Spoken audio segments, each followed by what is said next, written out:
Let us start today by recapitulating what we said in the last class on the subject of magnetohydrodynamics.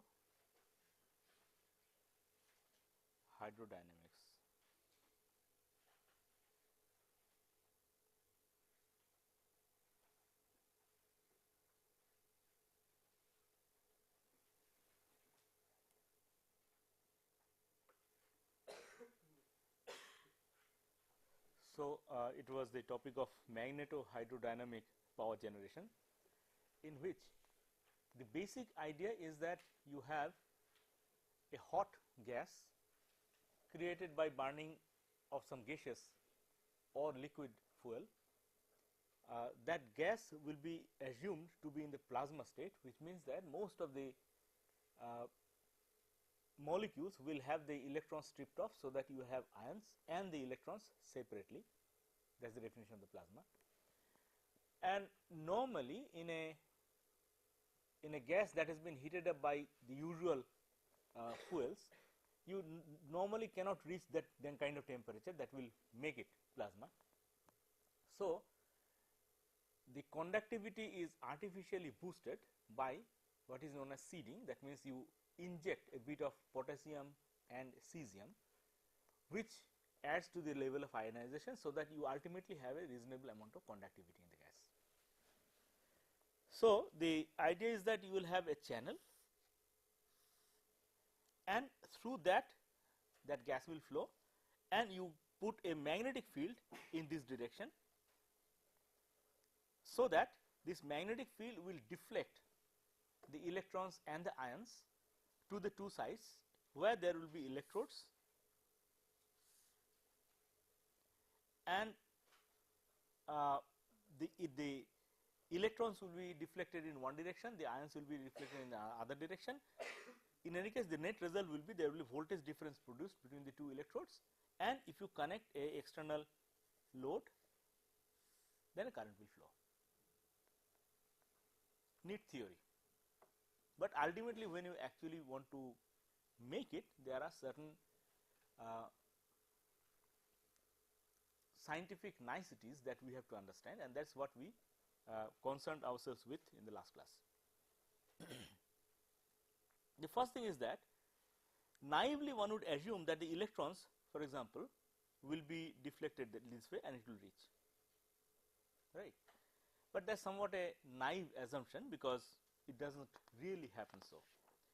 The reason being that if you have a magnetic field here and the electron, say, is going this way, an electron, then by the left hand rule it will feel a force along this direction, as a result of which it will be deflected like that. So far so good, but when it is in this position, it will no longer feel the force in this direction, it will feel a force in the radial direction. So, ultimately it is not difficult to see that it will traverse a circular motion if it had the freedom to do so. But in reality, it does not have the freedom to do so, because there will be other ions and electrons around, so it will actually collide. So, whether it will be able to traverse, or what length of the arc it will be able to traverse, that depends on the mean free path and the mean time between the collisions. If that is small, then it will be able to traverse only this much. If it is large, then it will be able to traverse maybe so much on an average. So, we are talking about things on an average, but what is the main thing to understand is that because of this motion in an arc, there will be two effects created. One, the one that we naively expected, that means a creation of a voltage.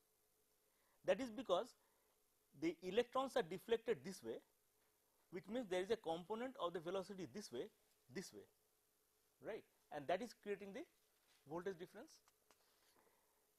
So, let us analyze this. If you analyze this, you will find that if this magnetic field were not there, then it would have traveled to this point. Because it is there, it has traveled up to, say, this point.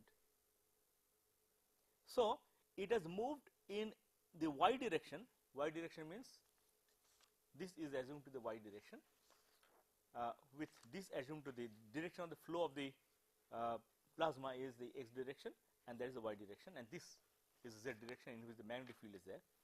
So, there will be a motion in the y direction, and this motion is what we want, and this motion is called the Faraday effect.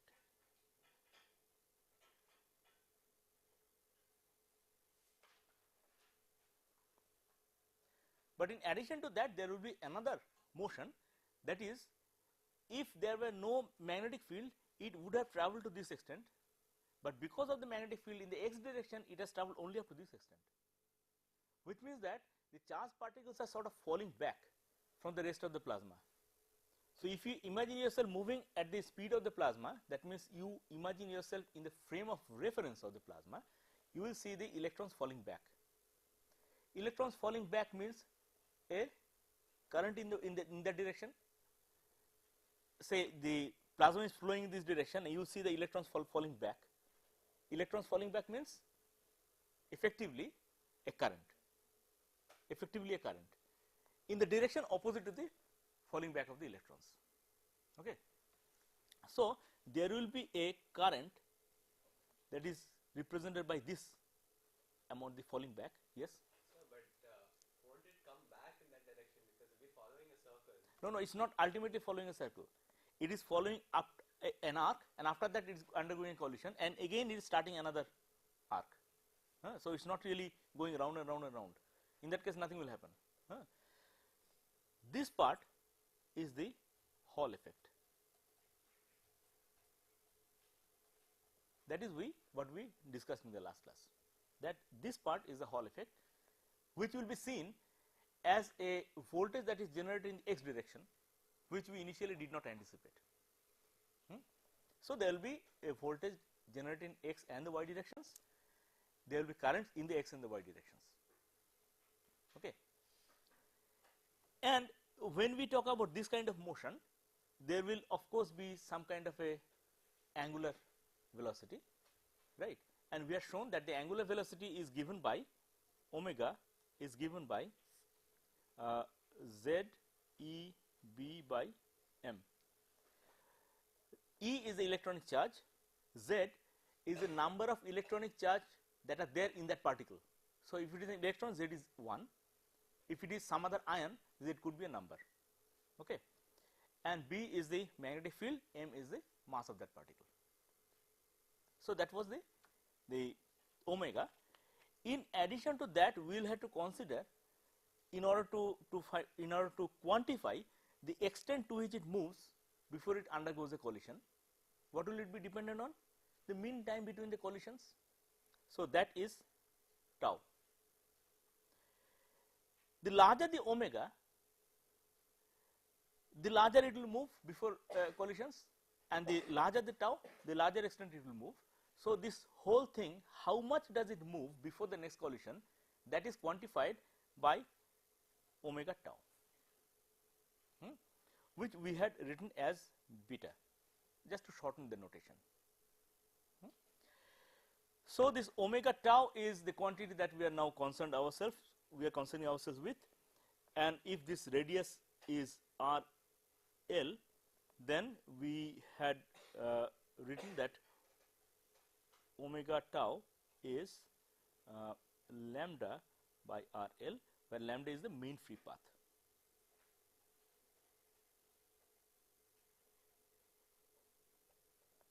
Obviously, this omega tau will depend on what? Omega will depend on B, the magnetic field.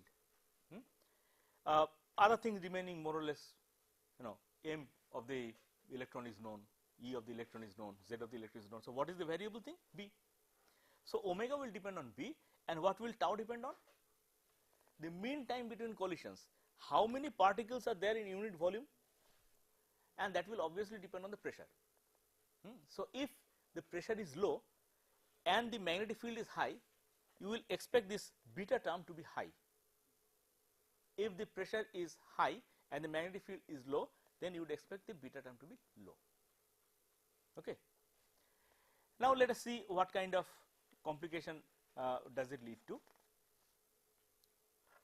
If the electric field is E then each particle will move with a velocity v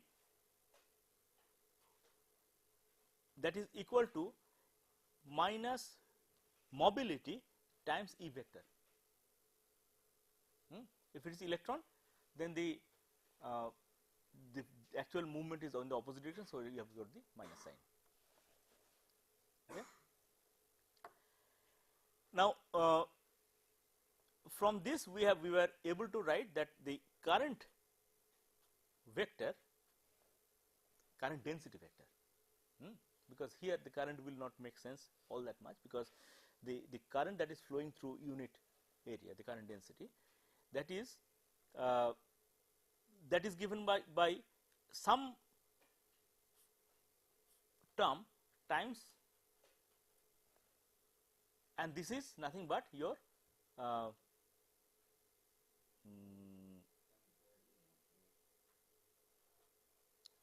written like the Ohm's law, it will be current is equal to the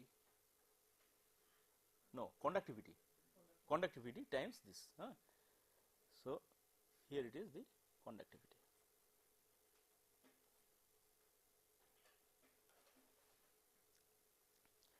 So, if you have the electric field this much, depending on the conductivity, there will be a current this much. We can straight away write that. Now, suppose there is a particle and there is electric field induced. Because of the electric field, it will move, and because of the movement, magnetic field will work on that. So, the magnetic field working on the electron, moving electron, will produce another electric field. Okay. So, the electric field will be a sum of two things. We can write the electric field effective is the electric field that has been induced plus the movement of the electron cross B. These are all vectors.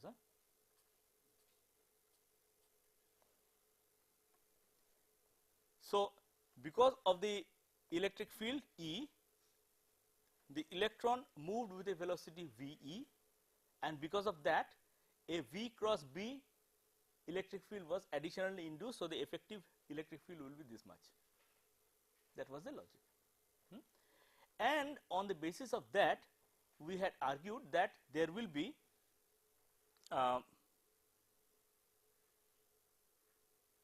these are all vectors in all possible directions. It will be difficult to write down equations in terms of each of these vectors. So, we broke them down into the individual direction x, y and z. If we do so, then we can write the equations as let me draw the coordinate axis, and then it will be easier for you to understand. Here is the x, here is the y, and here is the z.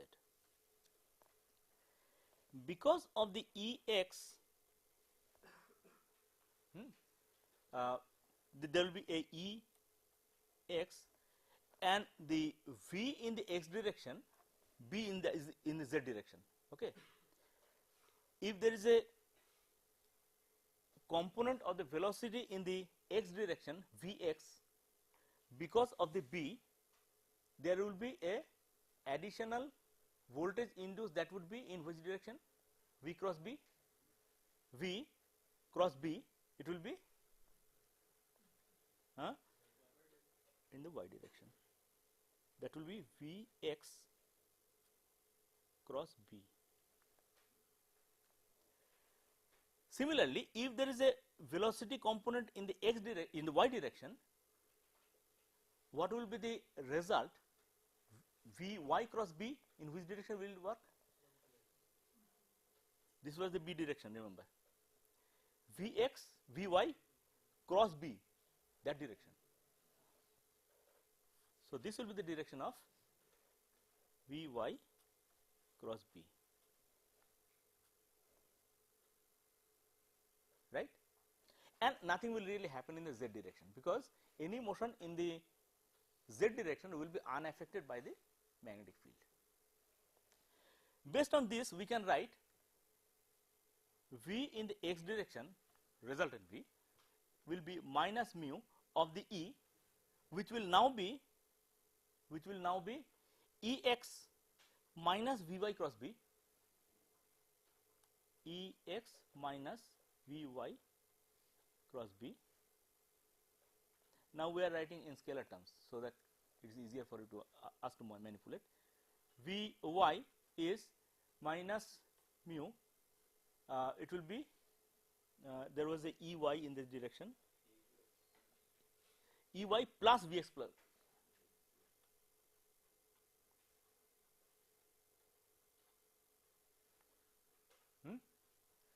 These are not really cross, because we are now considering scalars, so it will be just multiplication sign. Vz is into. Now here you notice that Vx, there is a system of equations in which Vx appears in the left hand side as well in the right hand side. Here also Vy in the left hand side as well as in the right hand side. So you can solve this equation and extract these outside. Once you have extracted V, you can write the expression for the current density. That was the simple logical structure with which we were proceeding. And in solving this, we had reached the equations Jx, current density in the direction of x, would be sigma naught divided by 1 plus beta square Ex plus beta Ey, and Jy is sigma naught by 1 plus beta square.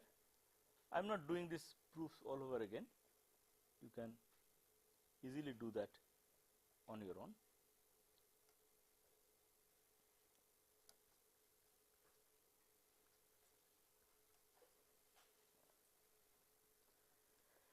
So these were the equations with which we were proceeding.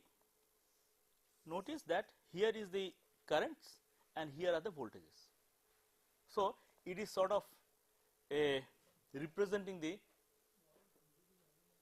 what? So why is Z equal to only minus mu Z?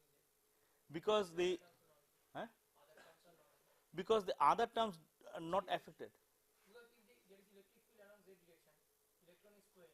No, there is no electric field in the there is no electric field in the Z direction, because the structure is, yes, magnetic field is in the Z direction only. That is why this is unaffected. Jz should be sigma not E, Same thing, yeah. Mobility, it is written in mobility's term, but it is effectively that. Okay, so we have these equations with which we will proceed, and now a general understanding. Whenever you have any generator, be it a DC generator, AC generator, a photovoltaic generator, or whatever, there is an open circuit voltage, and the moment you load it, you will find the voltage across the terminals will reduce, right? That you have found in the photovoltaic panels, that you have found in the DC machine. In the DC machine, you called it by a specific name. Why did it reduce? Because there was a back EMF. There was a back EMF. So the actual induced voltage is the generated voltage minus the back EMF. We were writing that way all the time. Here also there should be something like that. That means when you say that there is a arrangement something like this, and you have this one cut off, there will be some voltage induced, and then when you connect the load, current starts flow, and then at that time the voltage that is seen across the terminal will be different. That is some kind of a resultant voltage that we will see. In between, there is the equivalent of a back EMF that will come into the picture. Okay. So if we give the name E and ES, so E's are the back EMF terms,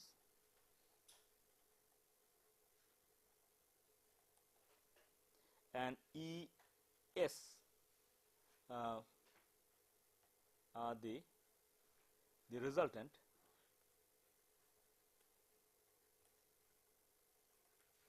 then we can write again in x, y and z directions, E x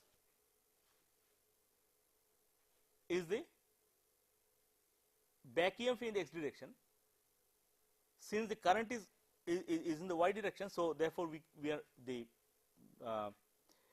that is what is seen as the E S x, no, not really, minus E y will be the generated EMF minus the resultant value. So generated EMF is the velocity u cross b, that will be the generated EMF minus E S x. E z is nothing but the same thing, minus E S z. So you see, this is not x, this times, or I'll simply write u v to what? Minus ESY. Yes, you are right. Sorry. So what it says is simply that if you have it open circuited, then your ES and EXS are the same.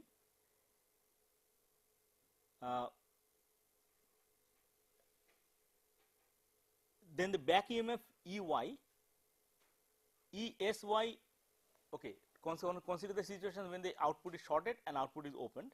So in these two cases, this will represent the voltage that is internally generated minus the resultant. That means the resultant is, you can also see it this way, the resultant is UB minus EY. That means the generated EMF minus the back EMF is the resultant EMF. That is what we have written, but we have deliberately written EX, EY, EZ in the left hand side, because we will generate our equations that way. In addition to that, we have to understand one thing, that is, suppose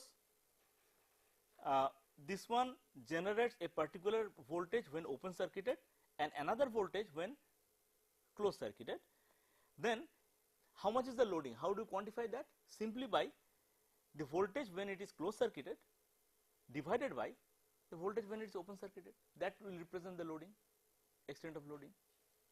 So we had defined a loading factor K, which is the E closed circuit by E open circuit. On that basis, we had gone on to analyze the different types of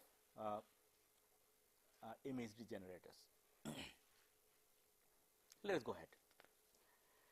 So when we go to the next stage, we will see that suppose we have the channel like this, the magnetic field like this, and the electrodes like this.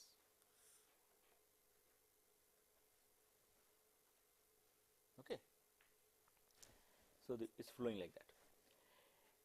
If it is like this, then we have already imposed some kind of a boundary condition. What is the boundary condition? We have forced the voltage only to be in the y direction, because this is a long electrode. There cannot be any voltage in the x direction. Why? Because it's shorted. This side and that side are shorted by the electrode itself, right? As a result, there will be no voltage in the x direction. So we have imposed a boundary condition. We were so far writing general equations, but now we have imposed the boundary condition that Ex equal to 0. We also have the boundary condition that Ez equal to 0. There is no voltage in that direction. In Ez equal to 0, and also of course there will be no current in the z direction. So Jz equal to 0. These are the boundary conditions.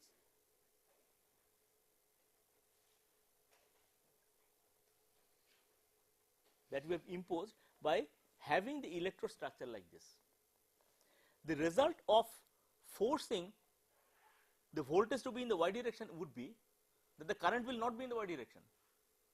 right. We have already decided, we have already concluded that the current will then be in a direction different from that. That means there will be some current flowing in the electrode itself. Is that clear? The logic is that we have decided because of the Hall effect, there will be the Hall effect.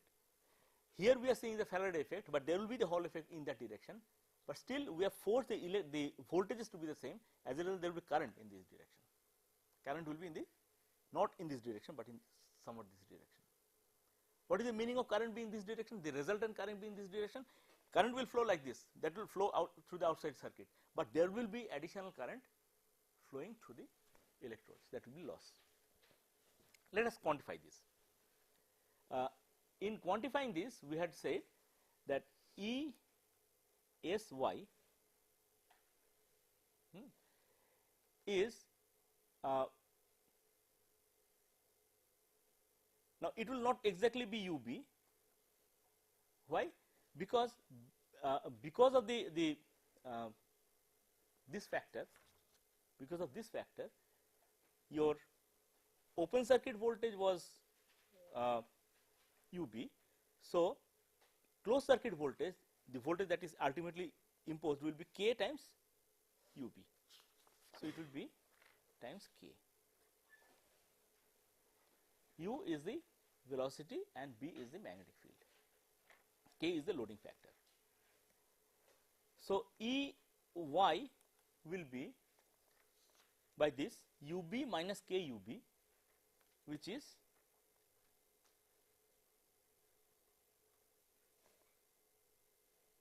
okay.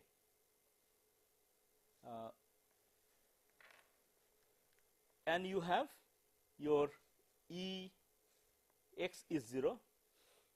So J x,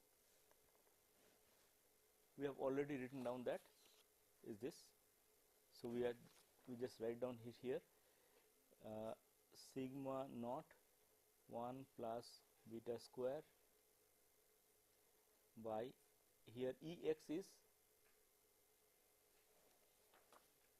is 0. So this will only remain beta Ey, which is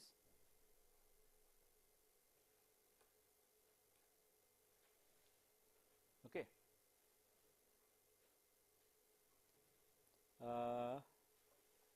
Fine, this is okay. Jy will be sigma naught by 1 plus beta square. It will be yeah UB K Jy is this. Ey is there, Ex is 0, so Ey will write. Okay, and Jz is obviously we are not concerned with Jz really, so we are concerned with these two. We are concerned with how much is the power flow, and the power per unit volume is Jy times the resultant voltage ESY. This is equal to sigma naught by 1 plus beta square UB K minus 1 times ESY is KUB, right. So this becomes A square B square and this. Huh?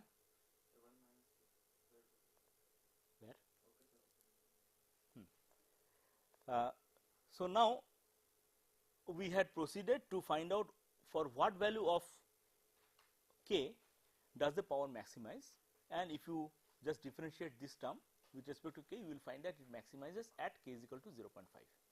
So we had concluded P max happens at K is equal to 0.5. We had actually proceeded up to this point in the last class. So we go ahead from there. We notice a few problems here. One, that there will be a current in the x direction, this current, and this current is actually not taking part in the power production loss. So, that is something that is undesirable, and its quantity we can see depends on the beta.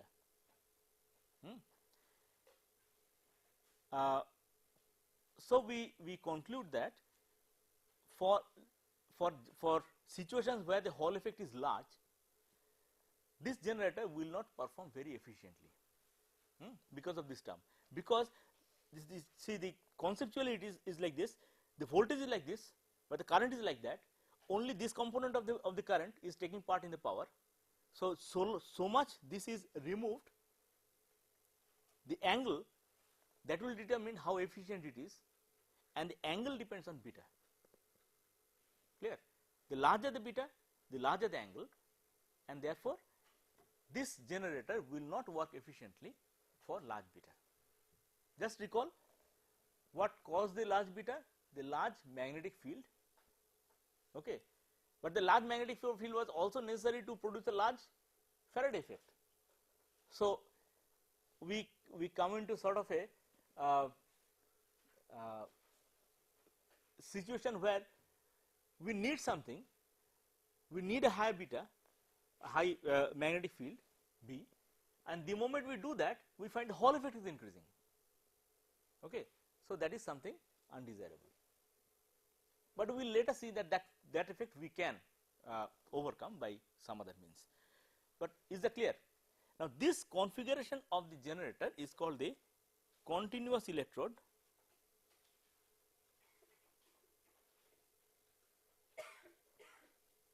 Faraday generator.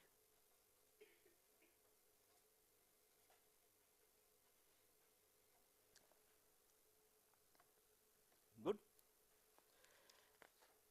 Now, in order to overcome the problem that I just pointed out, people have invented other ways of utilizing that power. One of the things that are really used in some of the practical situations is what is known as segmented electrode,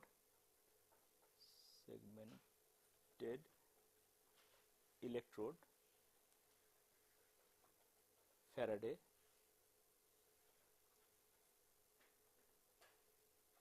generator. The segmented electrode Faraday generator is one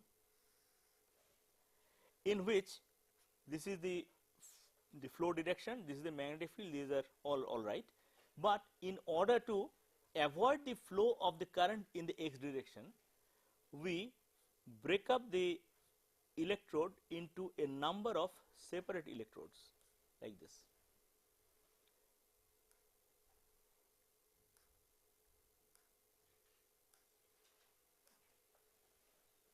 In between there would be insulations, so that this electrode is not connected to this electrode. As a result, the current cannot flow in that direction, but the result will be, of course, that well, this electrode is connected through a load to this electrode, this electrode is connected through a load to this electrode, and so on and so forth. As a result, the current, the voltage is forced to be in this direction. No, the current is forced to be in this direction. Current is forced to be in this direction, but nothing prevents there to be a voltage difference between these two electrodes. So, if we force the current to be in this direction, there will be voltage difference in these electrodes. So, there will be a Ex. In the x direction, there will be voltage. In the earlier case, by having a continuous electrode, we prevented voltage to be in that direction, but now there will be voltage. But will that be a problem? Let us see. In this case, so I do not have different colors. In any case, let me schematically show you the load structure will be like this.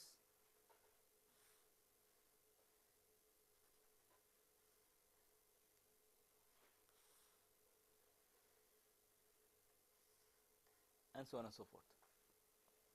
Okay. All this will be connected to separate loads, that is important. They cannot be put parallel, because in that case it will be the same as the continuous electrode.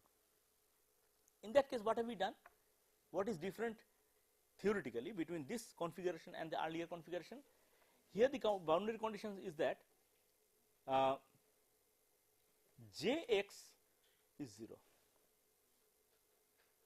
right. The current cannot flow in this direction, we have prevented it.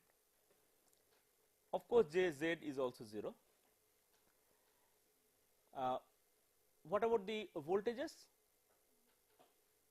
Only Ez is 0, okay. This is also equal to Esz,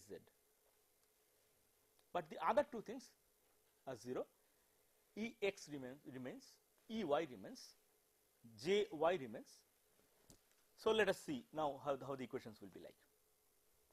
K is the open circuit voltage in the denominator, closed circuit voltage in the numerator,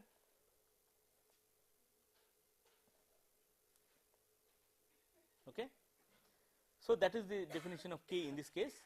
So we can write ESY is KUB and EY is UB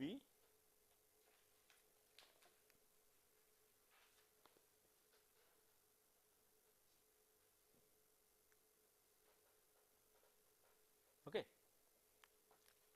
So on that basis we continue.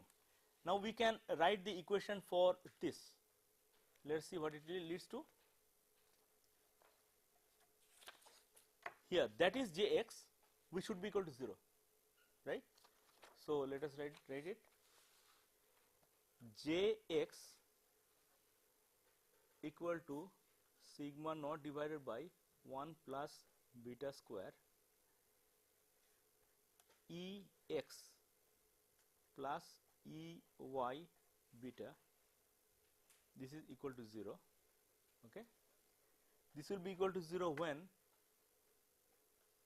Ex is equal to minus Ey beta, right, okay. And Ey we can substitute, it will be minus beta, Ey was here, UB 1 minus K, fine. The transverse current Jy, again we can write sigma naught by 1 plus beta square. Jy was Ey minus beta Ex, both these remain, okay, both these remain. So let us write Ey first. Ey is UB 1 minus K, then minus beta Ex is this, so plus beta square UB 1 minus K, fine, we have substituted here. This is sigma naught by 1 plus beta square, here UB 1 minus K comes common, UB 1 minus K into 1 plus beta square, right. Because it cancels off, okay, let me write it and then try to figure out what the meaning is. Because it cancels off, the y direction current is independent of the Hall effect. So there is no dependence on the Hall effect directly. So we can now write the power unit volume is ESY Jy.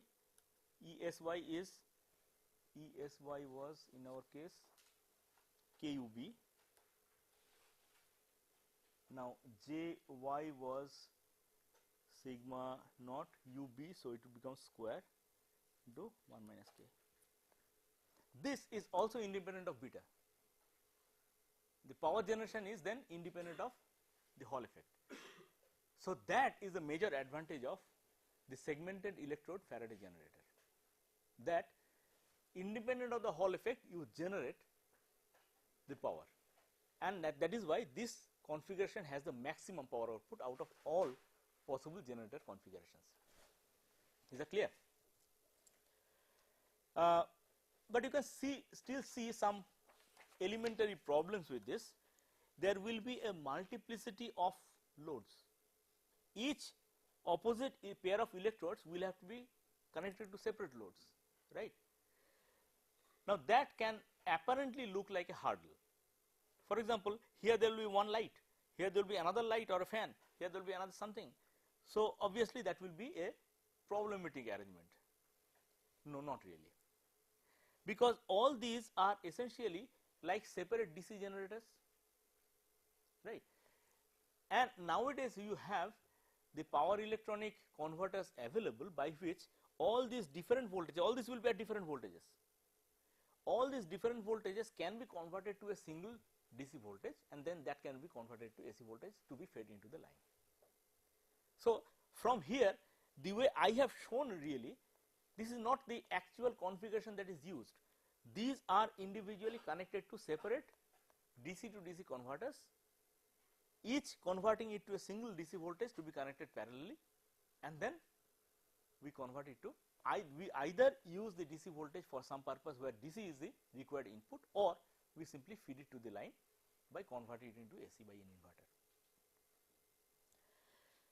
So this is not really a big hurdle, but when these MHD generators started being used, that was 60s. Mainly they were used in the erstwhile Soviet Union. There are many combined cycle power plants there, that where the topping cycle is magnetohydrodynamic, but then the power electronics was not all that developed, and that is why this was considered a big problem.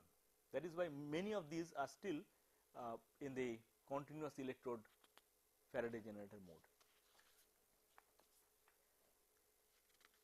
There is another generator that is considered in situations where we use superconducting magnets so that the B is very high, and at the same time the pressure is low. Pressure being low means what will be the palpable effect of that?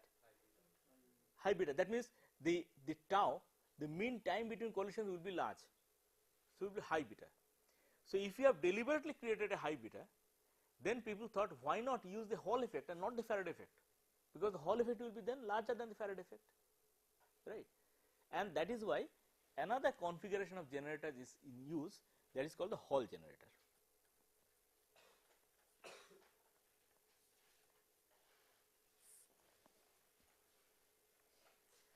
That is called the Hall generator.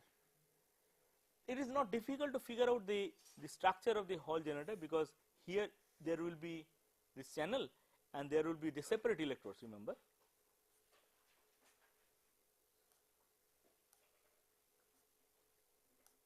But now you are trying to utilize the Hall effect, which is in the x direction, not in the y direction.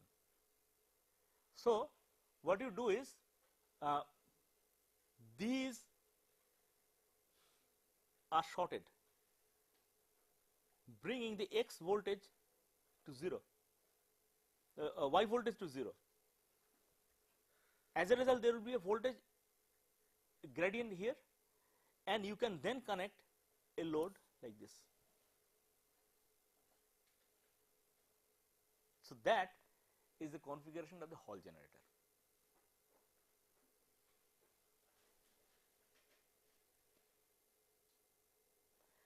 Obviously, this will not be using the Faraday effect at all. We had started by thinking that we are devising a method of using the Faraday effect, but here the Faraday effect is nullified, shorted, and we use only the Hall effect. So in that case, what is the boundary condition we have imposed? The resultant voltage in the y direction is 0. Okay. So we have imposed E S Y is 0. So E Y will be the generator voltage, Faraday voltage, will be the back EMF. So the Faraday voltage U B that is generated in the y direction that will be nullified by that. So, that is what the equation is. As a result, there will be no resultant voltage in the y direction because they have been shorted. In this case, of course, we need to redefine the k, because so far we were defining k in one way, but now the whole thing is in the x direction. So, we will need to redefine the loading factor, which will be, it will still be V closed circuit by V open circuit, but now the closed circuit voltage will be in the x direction, E S x, fine, and in the denominator open circuit is no longer UB. The amount of the open circuit voltage in the x direction is beta times UB, right. So, that will be the definition of the K. Now, let us see what the result of this change is. You will have E y, we have already seen this is equal to UB. Okay, this is already written. Let me not write it again. Let us see what happens in the x direction. E x, that is what we are using. It will be minus E S x, that is what we have already written. That will be okay, we can write ab initio minus beta k u b. E S x is beta k u b with a minus sign here, okay, from here. So, we have written the E x.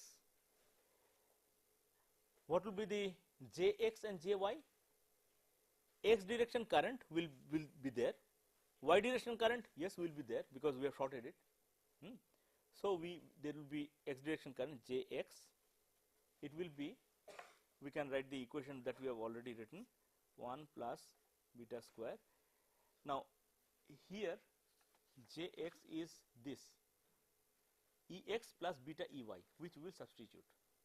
E x is minus beta k u b minus beta plus beta E y plus beta, okay, equal to beta u b comes common,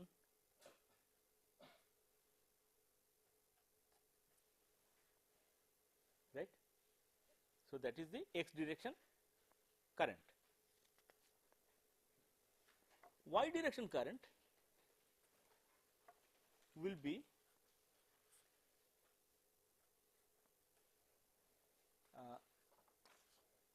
its value is E y minus beta E x.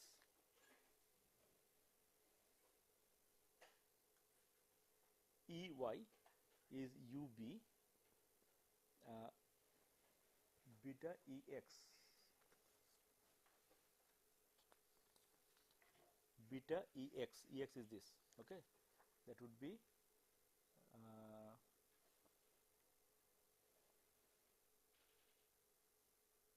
it will plus beta square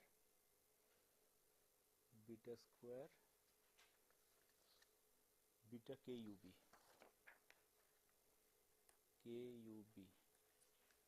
okay. It becomes then u b comes common, mu naught by 1 plus beta square 1 plus beta square k, okay.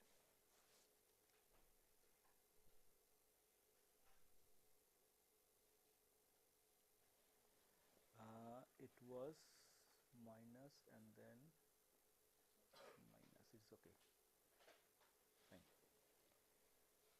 Now, how much is the power? Power in this case will be x direction voltage times x direction current, E S x J x. Substitute. You have ESX is this, beta k UB, and JX is this. So if you substitute, you get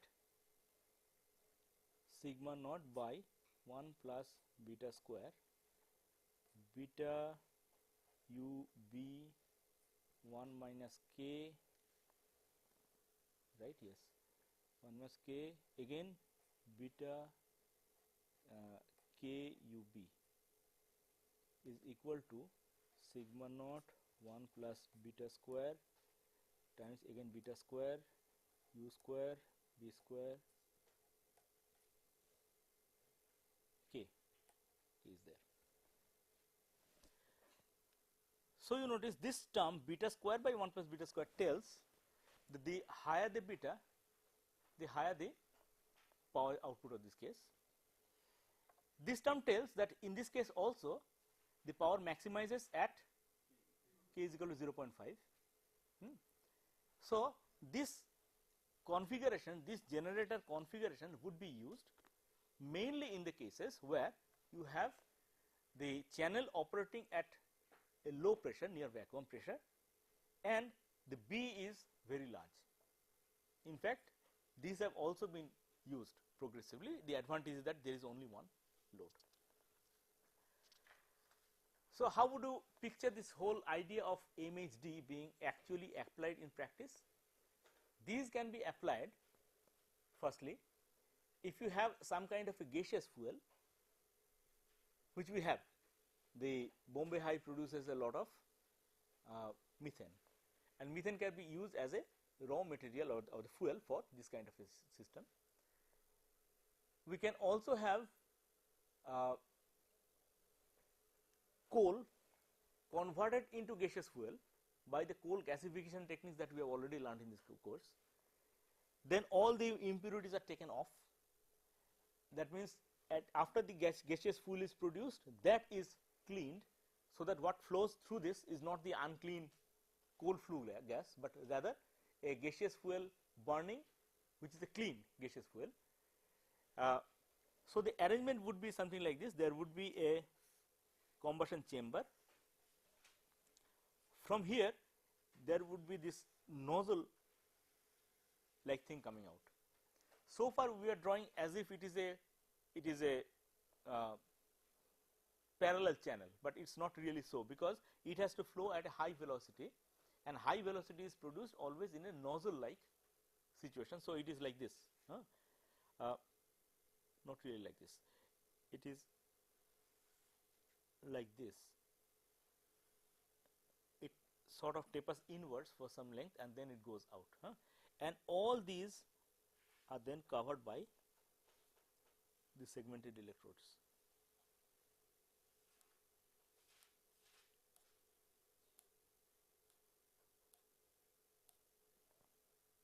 A magnetic field is produced, and in order to produce a large magnetic field you need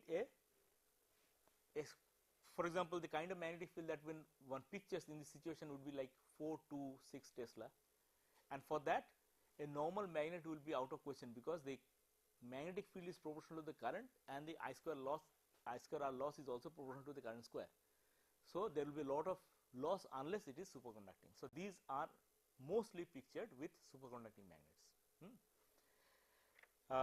So there is a magnetic field created in this direction, and this output then goes to a conventional, this is still pretty hot. This output, after having extracted some amount of power out of it, this output goes to a conventional Rankine cycle power system. That means here there would be the usual boilers, usual superheaters, usual reheaters, everything generating steam, generating electricity from the steam. So this is usually used as a topping cycle, where the high temperature, high enthalpy gas is partly utilized to extract an energy, a part of the energy out of it, without going through the Rankine cycle, because the Rankine cycle will have the inherent limitation of the efficiency of 1 minus dD by T1. Here that limit does not apply, the limit is higher. So you can, at least in this part of the cycle, reach an efficiency that is higher than that. Okay. So, that is the basic idea of magnetohydrodynamic power generation. Thank you.